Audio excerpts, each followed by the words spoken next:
maxay chemistry? Chemistry-gu waa barashada cilmiga maatarka. Marka sidaan raano waa wax fudud, laakiin chemistry-gu waa maado adag oo aad u ballaaran, taasoo koobasa majaalo kala duwan oo tiro badan.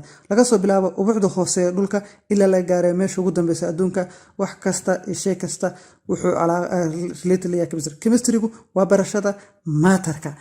Waxa uu ka kooban yahay astaamihiisa iyo qaab dhismeedkiisa iyo isbedel ku dhaca markuu energy la falgalo. Taas waa definition fudud, laakiin chemistry-gu waa maado adag oo soo jiidasho leh. Haddii aad su'aal iska weydiisay maxay walxaha dabiiciga ah sidaan ugu ekaadeen, tusaale ahaan waay uu cirku u noqday buluuga, waxa kaaga jawaabaya chemistry-ga.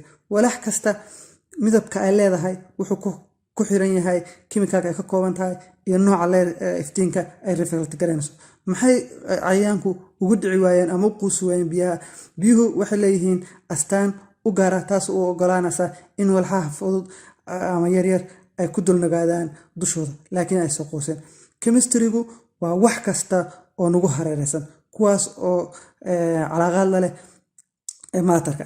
Chemistry-gu wuxuu u qaybsamaa toobigyo waaweyn oo 5 ah, kuwaasoo kala ah organic chemistry, inorganic chemistry, analytical chemistry, physical chemistry, biochemistry. Sharaxaadda toobigyadaasna waxaan ku qaadan doonaa casharradana soo socda. Waa mahadsantihiin.